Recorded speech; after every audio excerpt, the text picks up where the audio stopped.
O, tulad ng mga kasama mo kanina, di ba? At ayoko namang biguin ang mga nanonood sa kwentong Pilipino na nais kong patunayan na kayo ay may mga ginintuang boses.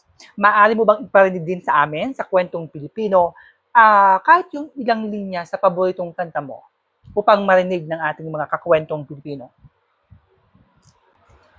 Underneath the city lights, there is a world you know about, where rules don't apply, no, and you can't get the good girl down.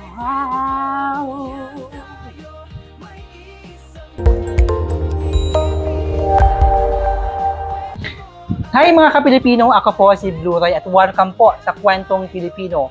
Ngayon naman ay makakasama natin isa sa mga naging miyembro po ng Velvet. Karangalan po sa Kwentong Pilipino, makakasama natin Kit.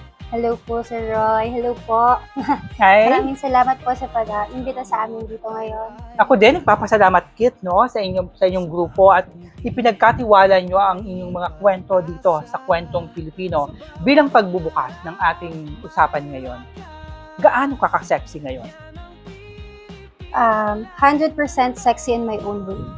Ka naging miyembro nito at pinagkaabalahan mo? Dati po akong employee po ng government. Okay. Di ko na lang i-disclose kasi. Pero Okay. sa government Kumusta po. naman ang iyong pagiging government employee? Masaya. Iba po yung mundo doon, sa mundo ko ngayon, lalo dito sa grupo. Okay. Nabanggit mo ang mundo. Paano mo mailalarawan ang mundo mo noon sa mundo mo ngayon? Noon po kasi, syempre sa government, decent ang pananamit, kailangan presentable ka. Dito naman po, sa mundo ko ngayon as Velvet Kit, mas na-express ko po yung sarili ko, the way I look, the way I dress, the way I speak, the way I move. Okay. Naging masaya ka. Tanong. Masaya po ako noon, pero mas iba rin yung saya ngayon. Okay. Parehong naging masaya. Yes po. Okay. Kit, tanong. Kung pagsasamahin mo ang kwento mo noon at kwento mo ngayon, saang kwento kaya masasabi mong, ay, bakit ganyan ang naging kwento ko? Tricky ano po, magkaiba kasi yung kwento ko noon. Sa Kit noon, sa Velvet Kit ngayon. Masaya po ako noon, pero mas masaya ako ngayon. Kasi pinapakita ko na po sa tao kung sino talaga ako. Kung sino po yung Kit na dapat noon pa lang nilabas ko. Okay. Ano ang humadlang? Bakit naantala yung pagpapakilala ng tunay na Kit na nakikita ngayon? Kasi po, yung family ko po is sa government din. So parang, growing up, yun na po yung nakikita kong ginagawa nila. So parang, before, yun yung naging, okay, ito yung pangarap ko.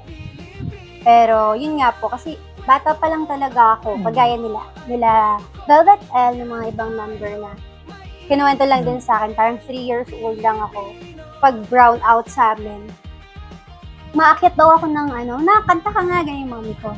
So, aakyat ako ng lamesa, kunin ko yung gulay, kakanta at sasayaw ako. So, parang, dun pa lang po, bata pa lang talaga ako, nasa dugo ko na yung musika, yung pagkanta, yung art itself. So, ayun, tapos, sumasali na po kasi ako ng amateur. Parang nag-start ako, 7 years old lang ako. Tapos, elementary, high school, nahilig ako sa pagsasayaw. Iba't ibang klase, cheer dancing, drum and lyre,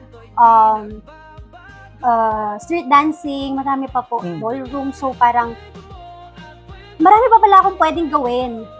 Na pwede akong umalis dun sa field ko noon, yung Kit noon, at pwede kong i-apply sa Kit ngayon. Okay. Kit, ito, kung hindi ako nagkakamali, bilang isang government employee, pinoprotektahan mo kasi yung image ng isang pagiging isang lingkod bayan. Tama? Kasi ang imahe, yung pagbibigay serbisyo na parang hindi ayaw mong ipakita. Alam mo masaya ka pero hindi dapat makita yung anong mas papasaya sa'yo. Na magkakaroon ng kompromiso ba sa iyong pagiging isang empleyado ng gobyerno. Iiwan ko na ang kwentong yan. Pagkwento natin ng ngayon, ano ang naging desisyon? Ano ang naging dahilan o pinaghuhugutan ng desisyon mo? Bakit tinanggap mo ang ganitong uri ngayon ng pagtatanghal na kasama ang mga grupo mo sa Verno? Yun nga po, gaya ng sabi ko, bata pa lang ako eh. Gusto ko na siya. Mhm. Ginagawa ko na siya. Hindi pa clear yung isip ko sa kung ano man yung magiging talent ko. Pero bata pa lang ako, pinapakita ko na siya sa mga tao. So, bakit hindi ko siya ilabas ngayon? Ba't hindi ko ipakita sa buong mundo Mhm. kung sino si Kit? Kasi pinanganak ako na ganito. Mhm. I was born this way. Sabi nga ni, Lady Gaga. Yes. di ba? Nung kabataan mo ba, ano ang maitutulong ng pinakamasayang kwento ng kabataan mo? Nung nabubuhay pa yung mommy ko, emotional ako. Hindi, joke. Opo. Kasi, naniniwala ako na through my mom, na-discover ko lahat ng talent ko. Gaano kahirap na ngayon ay tinatahak mo ang isang modernong pagtatanghal na hindi nakasama ang nanay mo? Mahirap kasi lumaki ka na walang nanay. Pero dahil sa kanya, naging matatag ako. Independent ako simula nung nawala siya. Dahil sa kanya, mas naging matapang ako. Dahil sa kanya, yung confidence ko, mas mataas kaysa sa na-expect ng mga tao. Dahil sa mami ko, kung bakit ako nandito? Simple answer. Kasi po, siya po yung nagbigay sa akin ng talento. Pinadaan ni God sa kanya. Kaya nandito po ako ngayon. Okay. Pagpatawad mo kung ako ay nagbigay ng pagbabalik ng pain dahil sa pagkawala ng nanay mo. Kahit naman ako nawalan, pero kinakaya natin. Diba? Kailangan natin, sabi ko nga, kung bibigyan ko ng salita, yung sagot ngayon ay kailangan natin maging palaban sa hamon ng buhay. Kumusta ang relasyon mo sa tatay mo? Okay po. Okay po kami. Paano ang pagtanggap niya sa bagong imahe ng isang kid? Sa work ko po noon, din lang naman ako nananamit ng naaayon sa role ko. Pero sa bahay po, pag nagpo-perform, kasi nagpo-perform din po ako sa labas, kumakanta rin po ako, may gigs and events, tanggap niya ako. Kasi hindi ibig sabihin na nagsuot ka ng ganitong klase ng pananamit, i-judge ka na at sasabihan ka na kagad ng malaswa. Eto ako. I-accept mo man ako, hindi, eto ako. Wala akong pake sa sinasabi ng ibang tao kasi andito na ako Eto ako. Yung confidence ko, hindi yan matutunaw na ng, ay, pati yung pananamit yan. Hindi dapat, hindi. Kasi eto ako. Okay. Iyang bang dahilan, yan bang nilalaman ng puso mo ang naging dahilan kung bakit buong puso mong tinanggap itong grupong ito? Yes. Dahil alam mong dito mapapakita mo ang tunay na Kit. Yes po.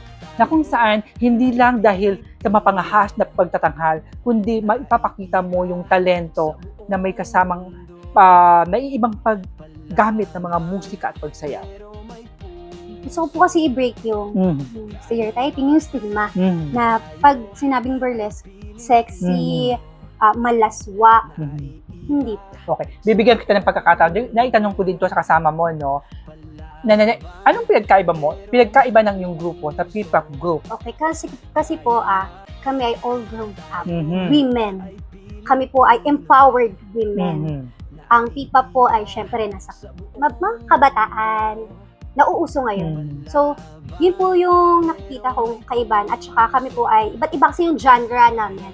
May pop rin naman po, gaya ng sinabi ni Ate El, which is true, pero po, sa masasabi ko po, ano po kami po yung advocacy po namin is women empowerment. So, kung ano po yung nakikita nyo sa amin, sana po i-accept nyo po kami gaya ng pag-accept po ng arts sa ginagawa namin. Bilang isang nabubuhay ngayon sa modernong pamamaraan, bilang isang babae, sa tingin mo, ano kayang klaseng legacy ang sa tingin mo ang maiiwan ng Velvet sa mundo ng sining?